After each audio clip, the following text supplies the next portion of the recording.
Ahafti eschem amar Hashem. Hashem says that I love you. Hashem is a oiv Hama Yisrael. Hashem is a lover of the people of Israel. There's a level that Hashem loves unconditionally, Klal Yisrael, unconditionally. This unconditional love.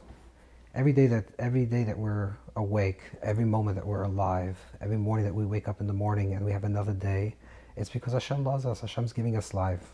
Hashem not only loves you, but Hashem believes in you. When we say Moidani Lefanecha, we thank Hashem in the morning, we say thank you Hashem for returning my soul.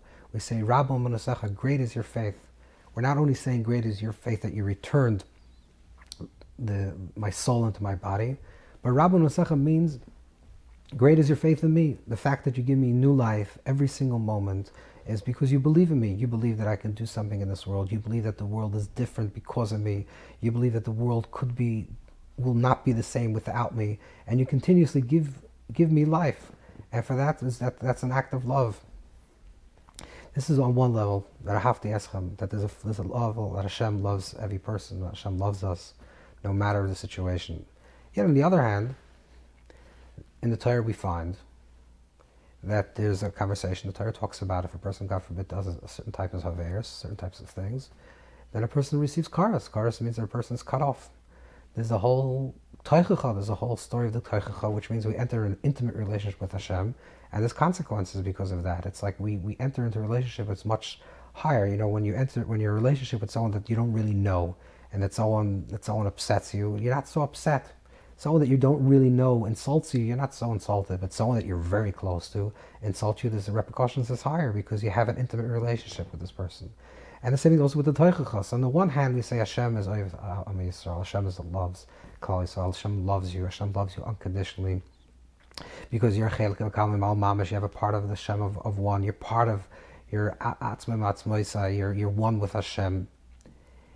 On the other hand, the Torah does talk about schar v'oinish, reward and punishment, and there's idea that you can chas v'shalom receive karas or skila. So what does that have? How does this relate to this idea of this unconditional love and this idea of tachlis sinaisim, that sometimes the oiv Hashem sinira, that there is idea of you have to be soina, you have to hate negativity, and so there is something about.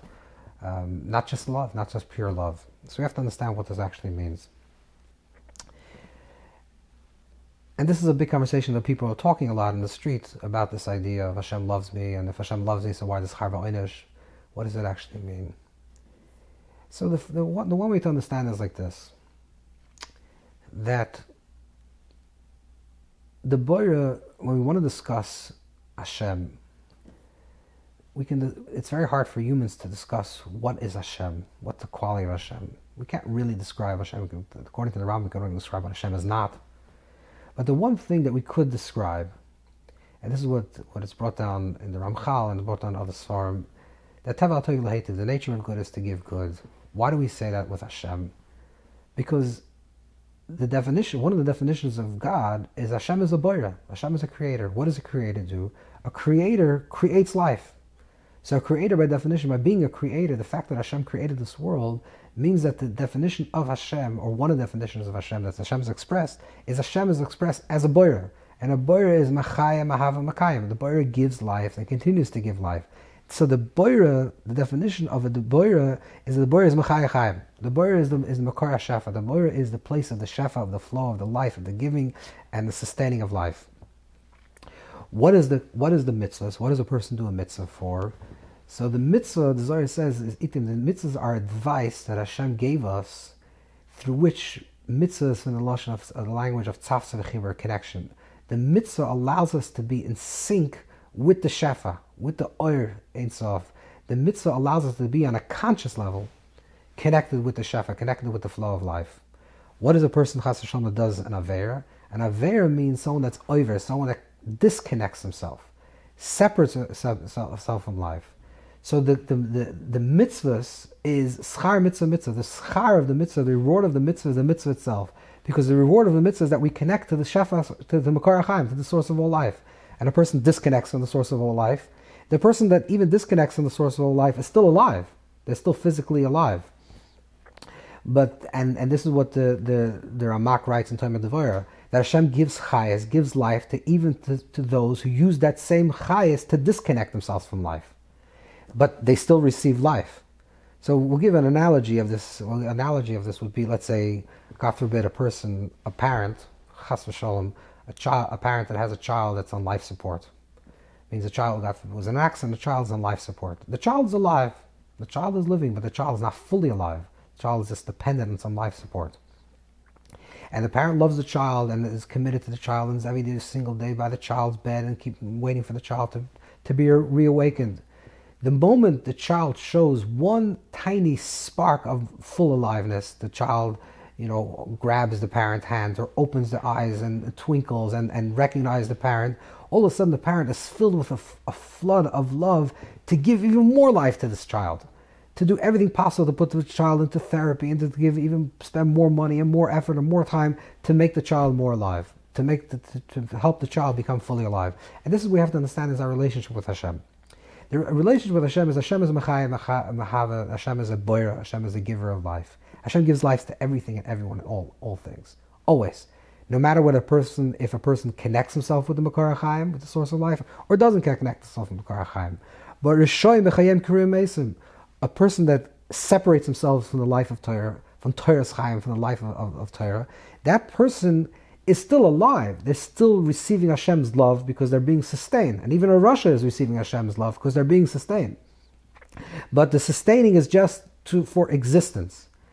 The moment the child opens up their eyes, the moment the child even gives a slight turn to the Makor HaChaim, to the source of all life, the moment there's a hir tshuva, there's one slight measure of tshuva that the child says, I want you, Hashem.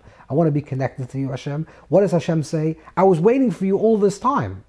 All this time I was sitting by your bed and you were ill and you were not fully alive, but I was giving you life. And why was I giving you life? Because I was hoping for that one moment that spark will be ignited and then you'll reconnect with me on an observed level, on a revealed level. So Hashem gives life and Hashem loves us unconditionally, always.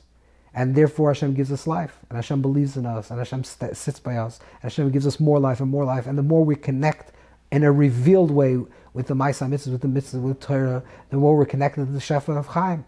And the more Schar Mitzvah, the more we live in this place of Gan Eden, and Gan Eden is in this present world because we connect the Oyer Makif and the surrounding light. We connect with the Makar Chaim, the source of all life, and we're alive, and we're fully more alive. Chas v'sholom, when a person does an Aveira, the oynish, the punishment, is not that Hashem is a punitive God, that Hashem wants to punish you. It's like when a child doesn't make his room, the father takes away the allowance. There's no connection between not taking away the allowance and not making the room. What the definition of the punishment is an effect of the Aveira. The effect of a person doing an Aveira is they separate themselves from the Makar HaChaim, from the source of life. That's Gehenna. That's hell. That's the person separates from themselves from the source of all life, creates an Aveira as over, goes into a certain place that's separated from that, then that person is living in Gehenna. They create Gehenna in this present life. This means, but they still have the love. There's still Hashem's love to them because Hashem's still sustaining them. Hashem's still waiting by their bedside for them to fully awake. The moment a person has a hir tshuva, the moment a person has one tiny little thought to return, to open themselves up to Makor HaChaim, to the source of life, then the floodgates are open. Hashem says, Pischuli. Hashem says, open for me like a small, tiny little hole of a needle, and I'll open you the widest walls, the widest openings. Which means the moment we open ourselves up to a little bit, to a slight measure of tshuva, we just turn a little, reorient ourselves a little bit to the Makor HaChaim, then the flood of the Shefa comes flowing down. So in other words, Hashem loves us unconditionally. Hashem believes in us more than we believe in ourselves. Hashem trusts us. Hashem gives us life, sustains us. No matter what we do and how we do it, Hashem continues to sustain us. And it's like we're like the ill child sometimes that's lying there sick. And Hashem says, but I trust this child one day is going to get up. And I trust one day the person is going to become awake. And one day is going to return. And Hashem trusts us till the moment we pass on. This is what it means that Hashem's love is unconditional. Sometimes the love is dormant. Sometimes the love is not revealed in the person himself. And it's not returned. But when a person connects himself with the Makor HaChaim, when a person does mitzvahs, when a person is connecting to Torah's Chaim, to the Torah of life, and connects himself with the Makor HaChaim, to the source of all life, then a person is fully alive. A mitzvah is to connect ourselves with Hashem. A mitzvah is to be davak in Hashem, to be davak in the Eibishter, to be davak in the Makar Chaim and the Shefa. Chas v'shalom, a person does an Aveir, they separate themselves from that. We have the choice in our life whether we take Hashem's love that Hashem trusts in us and Hashem gives us, to live that fully in the most expansive and open and holy and infinite way, that our life is filled with life and filled with meaning and filled with purpose and filled with the boira that flows through us completely. Or chas v'shalom, we make a choice and we do something that's negative, then we enter into the place of an aver, we're avar, and we go like into a dormant state, and we're still sustained, but the love is not complete. The love is not completely revealed.